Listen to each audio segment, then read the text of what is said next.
अस्सलाम वालेकुम class, this is सैफुली और आज हम जो हमारा टॉपिक है वो 8th क्लास का जो हमारा चैप्टर हमने स्टार्ट किया हुआ है वो है इलेक्ट्रोपोजिटिविटी कि इलेक्ट्रोपोजिटिविटी क्या होती है।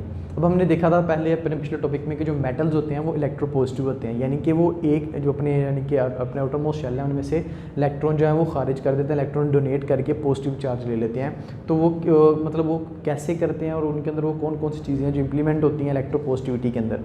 तो इलेक्ट्रोपोजिटिविटी में हमने देख लिया कि सबसे पहले हम वैलेंसी को डिस्कस कर लेते हैं कि वैलेंसी क्या होती है। तो वैलेंसी से मुराद कि अगर मेटल है या कोई भी एलिमेंट है उसने अगर इलेक्ट्रॉन दिया है, ठीक है, इलेक्ट्रॉन डोनेट कर दिया तो वो पॉजिटिव में आएगा। जैसे हमने देखा इलेक्ट्रोपोजिटिविटी, ठीक है, उसका पॉजिटिव मतलब उसके ऊपर जो वैलेंसी आएगी उसकी पॉजिटिव आएगी। जैसे ये सोडियम है तो वो पॉजिटिव है, अब उसने एक इलेक्ट्रॉन दिया यानी कि पॉजिटिव 1, ठीक है, एक इलेक्ट्रॉन से दिया तो इसकी 1 पॉजिटिव इसकी जो है वो वैलेंसी है। उसके बाद हम देख लेते हैं जिंक। तो जिंक क्या करता है, 2 इलेक्ट्रॉन देता है, तो इसकी जिंक ने यहाँ पे 2 इलेक्ट्रॉन दिए हैं तो यहाँ पे इसकी पॉजिटिव 2, ये इसकी वैलेंसी। और इसके जो कॉन्ट्रेरी होता है वो होता है इलेक्ट्रोनेगेटिविटी। उसके अंदर नेगेटिव चार्ज होता है, उसके अंदर क्या होगा कि इलेक्ट्रॉन अगर जो रिसीव करेगा लेगा उसके ऊपर नेगेटिव चार्ज आ जाएगा। तो जितनी मोड में वो लेगा वो उसकी वैलेंसी होगी 2 नेगेटिव 3 नेगेटिव। तो इसके अंदर पहले उतने नंबर लिखे जाते हैं कि कितने इलेक्ट्रॉन लिए हैं या दिए हैं और उसके बाद उसका चार्ज। अगर तो उसने इलेक्ट्रॉन जो है वो डोनेट किए हैं तो पॉजिटिव, और अगर उसने इलेक्ट्रॉन जो है वो रिसीव किए हैं लिए हैं, ठीक है, तो वो नेगेटिव चार्ज आएगा। तो यहाँ पे मेटल की बात करें तो हम सिर्फ पॉजिटिविटी की बात करेंगे कि इलेक्ट्रॉन जो है वो लिए हैं और पॉजिटिव चार्ज आ चुका है, और ये इसकी जो है वो वैलेंसी कहलाती है।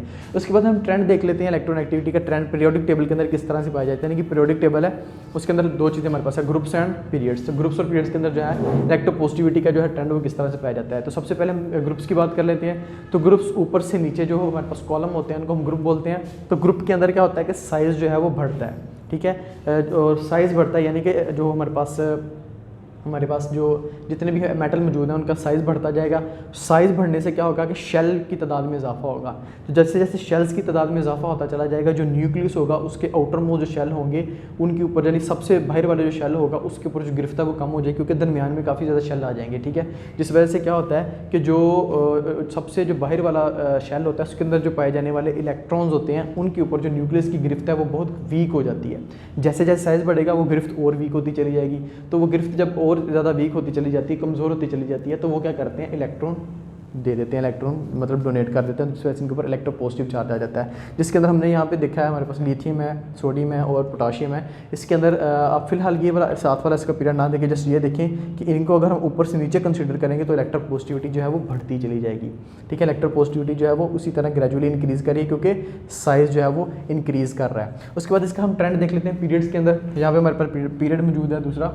इसके अंदर क्या होता है कि पीरियड के अंदर हम देखते हैं, जब पीरियड की तरफ इस तरह हम जाते हैं तो पीरियड के अंदर जो है वो शेल की तादाद में इजाफा नहीं होता, ठीक है, साइज़ वही रहता है, शेल की तादाद में इजाफा नहीं होता। हाँ, इलेक्ट्रॉन्स की तादाद में इजाफा होता चला जाता है, इलेक्ट्रॉन्स की तादाद में इजाफा होता चला जाता है, शेल नहीं बढ़ रहा होता। तो क्या होता है कि वो जो सबसे आउटरमोस्ट शेल है वो श्रिंक होना शुरू होता है, साइज़ छोटा होना शुरू हो जाता है। तो जैसे साइज़ छोटा हो जाएगा, न्यूक्लियस की जो गिरफ्त है उसके जो सबसे बड़े आउटर मोस्ट जो इलेक्ट्रॉन्स हैं उनके ऊपर कम होती चली जाएगी और कम होती चली जाएगी, जिसकी वजह से क्या होगा कि जो इलेक्ट्रोपॉजिटिविटी है यानी कि जो इलेक्ट्रॉन देने की जो सलाहियत है वो कम होती चली जाएगी इन पीरियड्स। मतलब सबसे ज़्यादा सोडियम की होगी, फिर मैग्नीशियम की और कम हो जाएगी, एल्यूमिनियम की कम हो जाएगी, सिलिकॉन की, फास्ट, इस तरह ये जो है वो क्लोरीन तक बहुत ज़्यादा कम होती चली जाएंगी ग्रेजुअली अगर हम पीरियड के अंदर देखते हैं इलेक्ट्रोपॉजिटिविटी।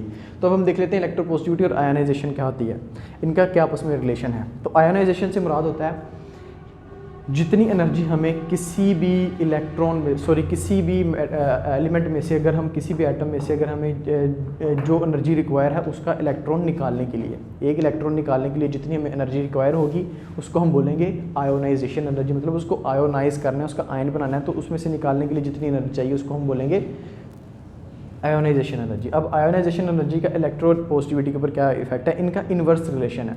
मतलब अगर जो है वो इलेक्ट्रोपॉजिटिविटी बढ़ रही है तो जो आयोनाइजेशन एनर्जी है वो कम होती चली जाएगी।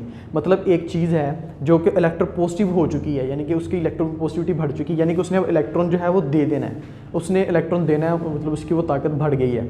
अब वो ताकत उसकी अंदर से बढ़ चुकी है तो बाहर से फिर जो इलेक्ट्रॉन निकालने की ताकत है वो कम हो जाएगी। मतलब वो फिर कम ताकत चाहिए उसको इलेक्ट्रॉन निकालने की, क्योंकि वो तो पहले इलेक्ट्रोपॉजिटिव हो चुका है, वो निकालना चाह रहा है, ठीक है, तो वो जो है वो कम हो जाएगी। लेकिन अगर इलेक्ट्रोपॉजिटिविटी कम हो चुकी है, मतलब साइज श्रिंक हो चुका है, इलेक्ट्रोपॉजिटिविटी कम हो चुकी है, वो जो है वो इलेक्ट्रॉन निकालना नहीं चाह रहा, उसकी जो इलेक्ट्रोपॉजिटिविटी है वो बहुत कम है उसकी एनर्जी, तो बाहर से जब आयोनाइजेशन एनर्जी क्या है, बाहर से जब उसका इलेक्ट्रॉन निकालना है तो फिर एनर्जी ज़्यादा चाहिए, क्योंकि वो जो हमारे पास एटम है वो नहीं चाह रहा उसका जो इलेक्ट्रॉन है बाहर से वो निकले, यानी कि वो उसकी इलेक्ट्रोपॉजिटिविटी कम हो चुकी है, तो बाहर से जब निकालना है उसकी फोर्स लगाकर तो वो जो है एनर्जी ज़्यादा चाहिए। तो इसका हम ट्रेंड देख लेते हैं कि इसका ट्रेंड क्या है पीरियड्स के अंदर और ग्रुप्स के अंदर। तो सबसे पहले ग्रुप्स के अंदर देख लेते हैं कि ऊपर से नीचे इलेक्ट्रोपॉजिटिविटी कम होती है, यानी कि पहले 520 थी, फिर 496, फिर 419 किलो जूल पर मोल।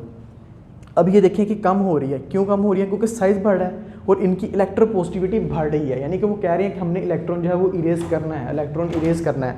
अब वो खुद चाह रहे हैं इलेक्ट्रॉन इरेज करने को, तो उनकी जो आयोनाइजेशन एनर्जी है, यानी कि जो बाहर से इलेक्ट्रॉन निकालना है वो कम हो जाएगी, वो उनकी जिसकी जो रिक्वायरमेंट है वो कम होगी। उसके बाद हम देख लेते हैं पीरियड्स के अंदर। तो पीरियड्स के अंदर हम देखते हैं कि जो साइज़ है वो श्रिंक होता है, साइज़ उसका कम होता चला जा रहा है। अब साइज़ कम होता चला जा रहा है, यानी कि उसके अंदर जो इलेक्ट्रोपॉजिटिविटी है उसकी वो कम हो रही है। जो न्यूक्लियस है उसकी जो गिरफ्त है अपने आउटर मोस्ट शेल में जो मौजूद इलेक्ट्रॉन्स हैं उनके ऊपर उसकी गिरफ्त जो है वो बहुत ज़्यादा हो चुकी है, ठीक है, और उसका साइज़ भी श्रिंक हो चुका है। इलेक्ट्रोपॉजिटिविटी अब वो मतलब इलेक्ट्रॉन जो है वो निकालना नहीं चाह रहा, तो अब बाहर से जो एनर्जी चाहिए आयोनाइजेशन एनर्जी इलेक्ट्रॉन को निकालने के लिए वो ज़्यादा चाहिए होगी हमें, ठीक है। तो यही वजह है कि पीरियड्स के अंदर जो आयोनाइजेशन एनर्जी है वो बढ़ेगी और जो हमारे पास इलेक्ट्रोपॉजिटिविटी है वो कम होती चली जाएगी। अब इसके अंदर दूसरा फिनोमेना है इसकी ionization energy, first ionization energy, second ionization energy. अब इसके अंदर ये है कि जो फर्स्ट आयोनाइजेशन एनर्जी होती है, मतलब कि पहला इलेक्ट्रॉन निकालने के लिए जो एनर्जी चाहिए किसी भी एटम के आउटर मोस्ट शेल में से पहला इलेक्ट्रॉन निकालने के लिए जो एनर्जी चाहिए वो कम होगी, ठीक है, उसकी जो उसकी जो अमाउंट होगी वो कम होगी। लेकिन अगर हमने उसी एटम में से उसका दूसरा इलेक्ट्रॉन भी निकालना है जो कि न्यूक्लियस के और ज़्यादा करीब होगा, उसको निकालने के लिए जो एनर्जी चाहिए होगी वो और ज़्यादा होगी, ठीक है। इसी तरह अगर थर्ड जाते हैं, थर्ड आयोनाइजेशन एनर्जी, तो वो और ज़्यादा होती चली जाएगी, यानी कि अगर फर्स्ट सेकंड थर्ड नीचे को हम आते चले जाएंगे वैसे ऐसे आयोनाइजेशन एनर्जी है जो इसकी जो अमाउंट है वो बढ़ती चली जाएगी, क्योंकि उनके वो जो हमारे पास इलेक्ट्रॉन्स हैं वो और ज़्यादा न्यूक्लियस के करीब हो जाएंगे, उनके ऊपर न्यूक्लियस की गिरफ्त ज़्यादा होगी। तो बाहर से इलेक्ट्रॉन निकालने के लिए जो आयोनाइजेशन एनर्जी हमें चाहिए पहली चाहिए थी, फिर दूसरी, फिर तीसरी, तो वो इस तरह से जो है वो जो आयोनाइजेशन एनर्जी है उसकी रिक्वायरमेंट ज़्यादा होगी और उसकी अमाउंट भी ज़्यादा होगी। तो ये था स्टूडेंट्स आज का हमारा टॉपिक। इंशाल्लाह जो नेक्स्ट टॉपिक अपने नेक्स्ट लेक्चर में डिस्कस करेंगे।